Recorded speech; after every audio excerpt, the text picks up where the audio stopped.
Hello and welcome to EWTN Pro-Life Weekly, your weekly dose of the top pro-life news and issues, all from a Catholic perspective.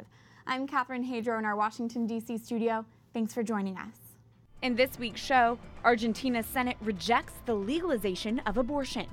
We speak with a woman who fought to get a sterilization device taken off the market. And this. What's with that kid? He just showed up out of nowhere. Running for Grace, a new movie captures the beauty of adoption. But first, we have a one-on-one interview with a pro-life lawmaker, South Carolina State Representative Katie Arrington. Arrington shot to national attention in June after defeating U.S. Representative Mark Sanford in a primary for his seat.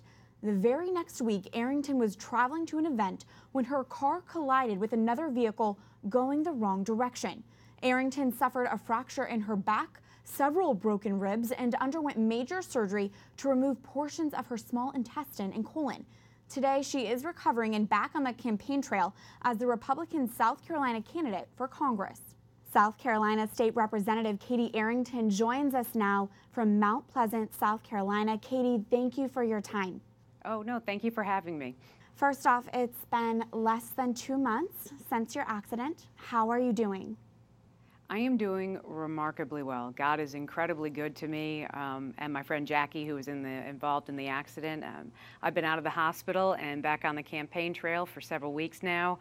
I'm down to just air casts on my feet, and Jackie's due to get released tomorrow into rehab care. So we are doing incredibly well. Thank you. Unbelievable. And I read that you recently stated, if anyone does not believe in God, look at me. Katie, can you speak to us about the role of faith in your life, especially lately? It's absolutely been the driving force since I can remember. When I was a little girl, I remember at 2 and 3 years old talking to my mom about heaven, and then the accident. God is great. And when you put the Lord first and Jesus Christ out there, he definitely protects. There is no reason other than divine intervention that Jackie nor myself survived that accident.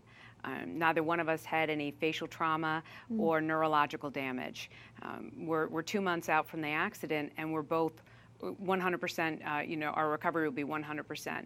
If that does not restore your faith in God or make you, people realize that he does have those of us that are out there fighting hard, he is protecting us. So faith has always been a driving force and more now. That is a powerful witness. And Katie, now you are running with a pro-life agenda for Congress. Can you tell our viewers, why are you pro-life?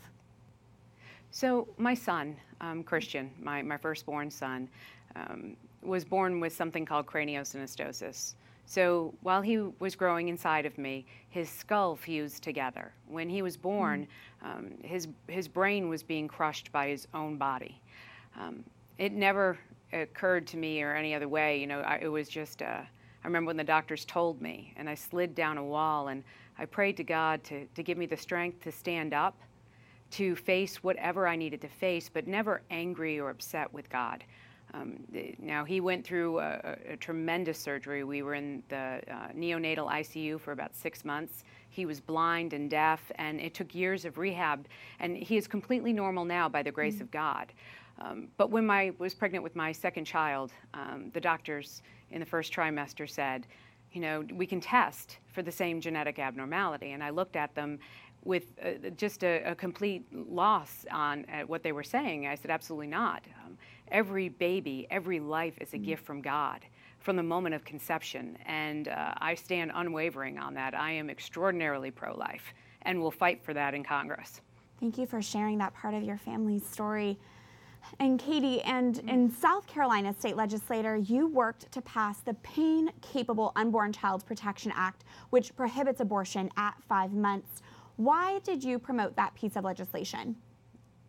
Well, absolutely any abortion for me is murder. Without a doubt. Myself and I will say Representative Lynn Bennett worked tirelessly on that bill. It just was so important to us. It's sad to think that in this day and time, people think that a baby at 5 months is something that can be dissected. It is absolutely an abomination of humanity, and we fought very hard on that. We also worked hard to defund abortions in the state of South Carolina. Sadly, we weren't successful in that. It got filibustered in the Senate, but as God is my witness, I will continue to fight for the unborn every day. From South Carolina to here in Washington, D.C. now, hearings for Supreme Court nominee Brett Kavanaugh will begin September 4th. How significant, in your opinion, is Kavanaugh's confirmation to the Supreme Court, especially for the pro-life movement? Oh, it's absolutely essential. I mean, we are finally getting the court back where we need it to be in the conservative voice that represents the vast majority of Americans. We need to respect human life. The sanctity of human life starts at conception, and we need to have Supreme Court justices that reaffirm that. We need to have another case brought up. We need to be able to turn back the time and get our country back to where we need it to be. And that is absolutely primary, and I think one of the main focal points of anybody going into Congress this year in the Republican and conservative movement is to support the nominees for Supreme Court and the conservative agenda and ensure that we get that taken care of. And finally, Katie, if you do become a U.S. representative for the state of South Carolina, what would you do to advance the pro-life cause? So absolutely the first thing is we should not, whatever the Supreme Court does, we should not assist in paying for abortions. Taxpayers should not be funding murder. No way under God's green earth should that be happening. I'll lead the cause for that. As a woman, as a mother of a child born with special needs, as someone who had the opportunity, I can change hearts and minds. I have a different viewpoint than most people on this issue. I've been posed the question. I absolutely denied it because it's fundamentally against who we are. I mean, every life is precious from the moment of conception, and I'll work hard on that issue to make sure that the least thing that we can do is ensure that tax dollars are not going to fund these abortions. South Carolina State Representative Katie Arrington, who is South Carolina's Republican congressional candidate, thank you for your time. Thank you so much. You have a blessed day. You as well. To continue the conversation, we're joined now by our two in-studio guests. Mallory Quigley is Vice President of Communications for the Susan B. Anthony List, and Alexandra DeSanctis is a staff writer for National Review and co-host of the Ordered Liberty podcast. Thank you both for being here. Great to be here. It's great to have you both. First off, Mallory, I want to get your reaction to what South Carolina State Representative Katie Arrington just shared with us. Mm-hmm. Well, what an exciting woman leader she is. We're certainly looking forward to supporting her in the general election, and I'm just so excited to see that she gets into Congress. She spoke so movingly about the personal issues and her family, her son, driving her pro-life advocacy, and those are exactly the kind of voices that we need in Congress to advocate for pro-life laws. Absolutely. Alexandra, you've been covering a lot of pro-life issues for National Review, including the nomination of Judge Brett Kavanaugh to the Supreme Court.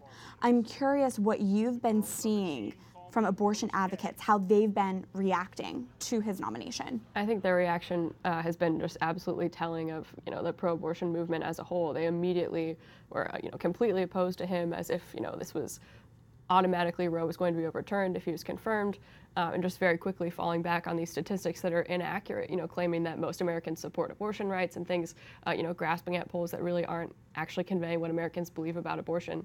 And I think it just goes to show they're so desperate to preserve Roe because they don't actually think they have public opinion on their side. And Kavanaugh could be the deciding vote in a possible future case that could overturn Roe v. Wade. With that being said, what misconceptions are we seeing out there about American attitudes towards Roe v. Wade? You kind of hit on it, Alexandra. I think there are a lot of polls showing that most Americans don't, in fact, actually know that Roe has to do with abortion, right. which is remarkable. But I think that's going to be a huge deal in this confirmation hearing, and just the fact that most Americans think, for instance, if Roe is overturned, abortion would be illegal at the national level in every state, and that's not true. It would go back to the states, and a lot of Americans favor sort of abortion restrictions that are impossible under Roe right now. Yeah. What's far more accurate about gauging Americans' views on abortion is when you are actually asking about real legislative proposals, like the 5-month abortion ban, like parental notification legislation. These things are very popular across a majority of Americans, and then really traditional Democrat voter groups, African Americans, Hispanics, young people, all these people support the Pain Capable Unborn Child Protection Act, just to name one piece of legislation. And that's what we're debating right now in Congress and across many states. So yeah, I think it's important to focus on real legislative proposals, not a court case that a lot of people don't really know what it means, to your point. We spoke with Katie Arrington, who is running for Congress. It is for the U.S. House of Representatives. How do you see the Supreme Court issue impacting midterm elections, more specifically for senators, if at all? Well, I just got back from a couple of swing states, and voters are very fired up about this.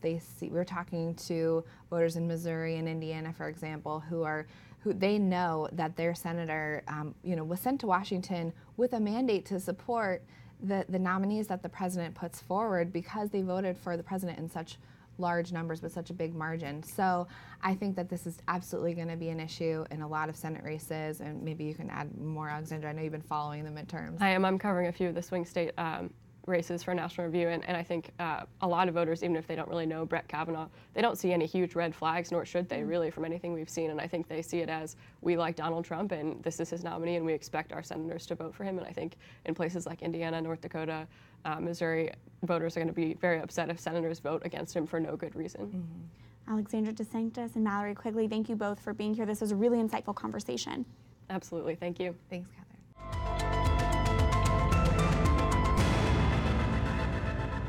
Judge Brett Kavanaugh is President Trump's nominee to replace Justice Anthony Kennedy on the Supreme Court. As the Senate prepares to confirm the federal appeals court judge to the High Court, it can't be overstated how pivotal of a moment this is for the pro-life movement. Justice Kennedy has been a swing vote on abortion for decades. Confirming Kavanaugh to replace Kennedy on the High Court would mean confirming a justice who believes in the Constitution and the right to life. Supreme Court nominee Kavanaugh could be the deciding vote in a possible future case that could overturn the Roe v. Wade decision. With that, we go to this week's call to action. Tell your senators to confirm Supreme Court nominee Brett Kavanaugh. Here's how you can do that. Go to prolifeweekly.com. Type in some of your basic information so we can craft the message to be for your senators, and click submit at the bottom of the screen. Kavanaugh, a devout Catholic, has served on the D.C. Circuit Court for more than a decade. During his time on the bench, he forcefully rejected the ACLU's assertion of a new constitutional right of abortion on demand for illegal immigrant minors in U.S. custody. And in the case Priests for Life versus HHS, Kavanaugh refused to apply the HHS contraceptive mandate to religious entities. Now that President Trump has announced Kavanaugh is his Supreme Court pick, it's up to the U.S. Senate to confirm him. Let's put the pressure on the Senate to confirm Brett Kavanaugh to the High Court. Again, the significance here cannot be overstated. Nominating and confirming Kavanaugh is a critical step towards possibly overturning the devastating Roe v. Wade decision. Go to prolifeweekly.com to tell your senators to confirm Supreme Court nominee Kavanaugh. We go now to pro-life headlines from around the globe. A major pro-life victory in Argentina. The nation's Senate voted against a bill that would have legalized first trimester abortion. The bill is now dead for this legislative year, but could be reintroduced in a congressional debate next year. The current law in Pope Francis's homeland prohibits abortion, with exceptions for the mother's life or in cases of rape. The Canadian bishops are urging palliative care to remain distinct from euthanasia. In a recent letter responding to a new Canadian bill on palliative care, the bishops underlined its importance in accompanying the extremely vulnerable. Canada legalized assisted suicide and euthanasia in 2016, but the bishops have remained strongly opposed and have continued to advocate for palliative care. And in the UK, a ruling on a nationwide buffer zone law is expected next month. Earlier this year, the UK's Ealing Council instituted a public space protection order around an abortion clinic, effectively banning public prayer and pro-lifers from within 330 feet. An announcement on whether the ban will be made nationwide is set to come in September. Turning now to another topic, the Catholic Church teaches all forms of contraception are intrinsically evil because contraception is not open to life and it prevents a couple from total gift of self. This next story shows the church's wisdom in that. The pharmaceutical company Bayer recently announced it will stop selling the permanent contraceptive implant Essure in the United States, the one country it remained available.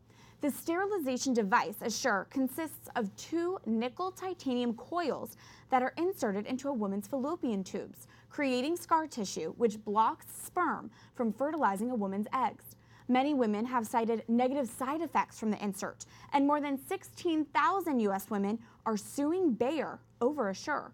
Some patients have experienced or reported adverse effects, including perforation of the uterus, perforation of the fallopian tubes, persistent pain, among others. But Bayer insists Essure is safe, and they are only pulling the sterilization device from the market because of weak sales. Joining us now is a woman who has been fighting for years to get Essure pulled off the market. Amanda Dyckman is Vice President of Advocating Safety in Healthcare eSisters, or ASH's nonprofit. She's also the head research coordinator and administrator of Essure Problems. Amanda, welcome to the show. Thank you. It's good to be here. Thanks. First off, can you tell us, you had the Essure implant. What side effects did you experience when you first got it? When I first received the Essure implants, I immediately noticed a change in my weight. I gained weight instantly. I suffered from debilitating migraines, bloating, chronic fatigue. It was a really rough time for me. Depression, a lot of the complaints you've seen from other women, I suffered from. And as you mentioned, you haven't been alone, right? How many other women that you know of have experienced negative side effects from Essure? It's hard to get an exact number because the manufacturer hasn't been very good at keeping track themselves. But on our Facebook page alone, we're now approaching 40,000 women. Just since the debut of The Bleeding Edge on Netflix on July 27th, we've added over 1,500 members to our support group.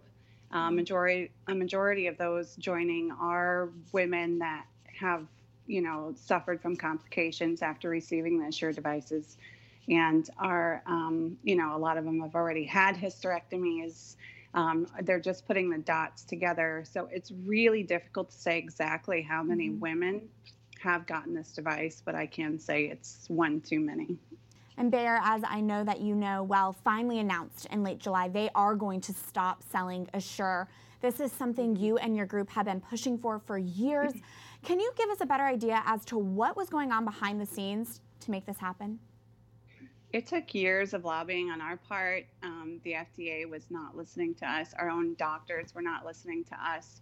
We took our voices to Congress and we knocked on doors until someone would listen. And finally, a congresswoman out of Connecticut was able to get us a meeting with the current commissioner, Scott Gottlieb, with the FDA. And after meeting with him, they put a strict restriction on the devices, which kind of limited the sale of Essure to physicians that agreed to follow the protocols and labeling. And after that, Bayer finally said, we can't sell this product, so we're going to pull it from the market starting in December of this year. We have concerns about it should be pulled right now.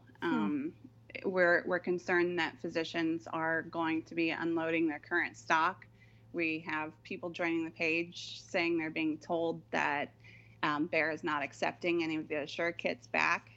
So what are physicians going to do with those kits but try and unload it on unsuspecting women?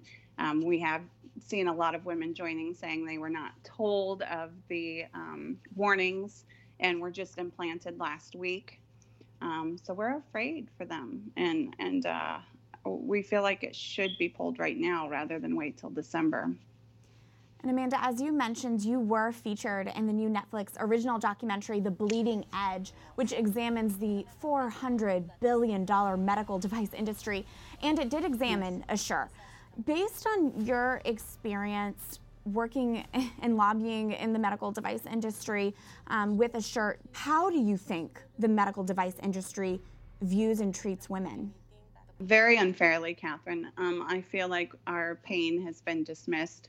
Like I said in the film, were disposable, particularly when it comes to products like Essure that they can make a lot of money doing over, older procedures. So it's been very difficult to watch so many women going in every single day and trying to find a doctor that will help them remove a device that has caused such horrific damage to their lives, to their bodies, to their livelihood. It's something that needs to be addressed in this country.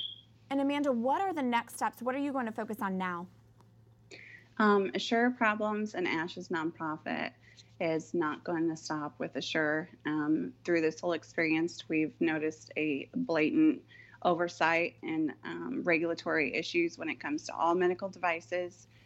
So we partnered with The Bleeding Edge to create medicaldeviceproblems.com, which we feel will be a great resource for patients to go to when they're seeking answers, doing their own research and their own due diligence to figure out if a device is right for them or connect the dots that they feel like they might be experiencing adverse events from a device. Amanda Dyckman, thank you so much for sharing your insight with us. Thank you, Catherine. I did reach out to Bayer for comment. Bayer said stopping the sales of Essure was a voluntary business decision, that it was not a recall or safety situation, and they are working with the FDA for a slow wind down process. Again, the church condemns all forms of contraception. When we come back, I have been trying for years to adopt this kid. a new movie, Running for Grace, captures the beauty of adoption. Stay tuned as EWTN Pro-Life Weekly continues after this break.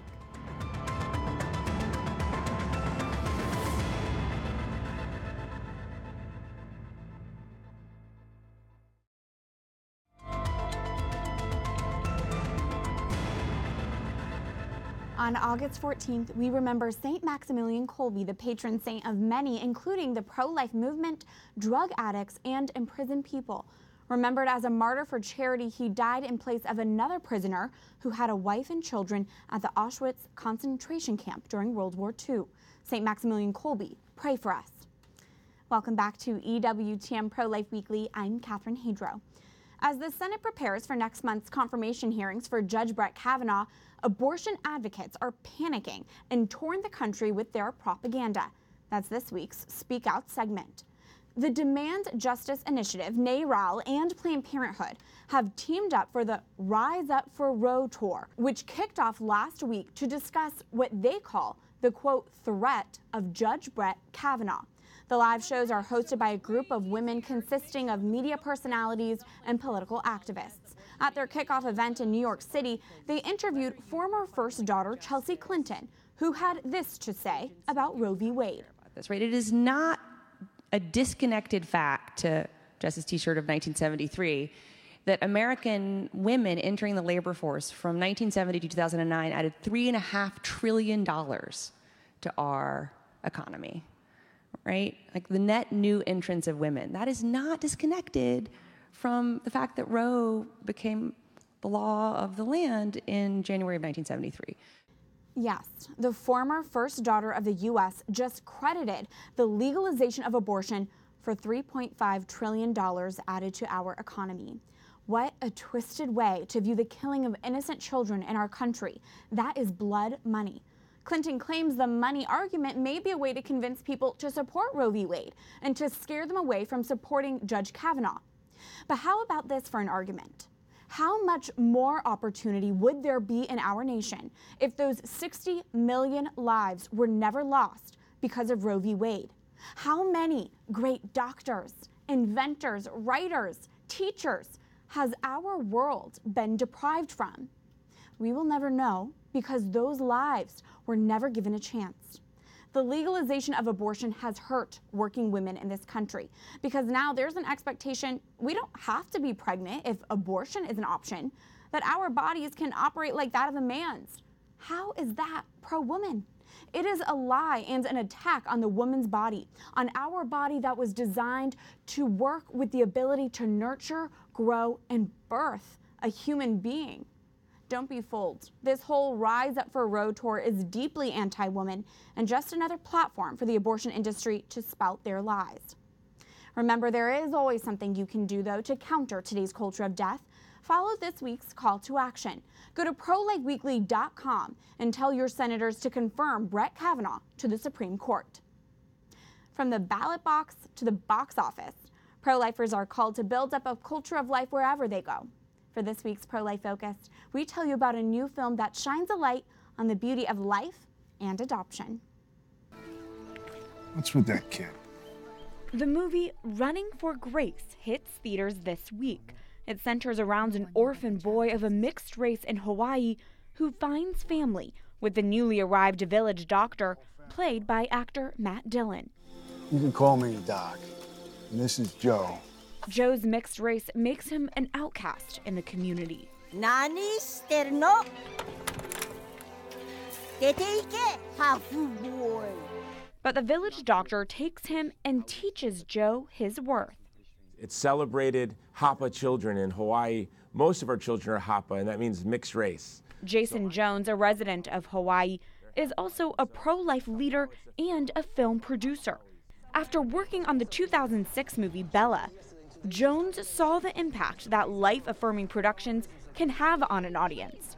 So he created the group Movie to Movement to support other films also cultivating life.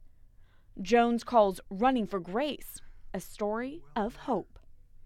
I have been trying for years to adopt this kid.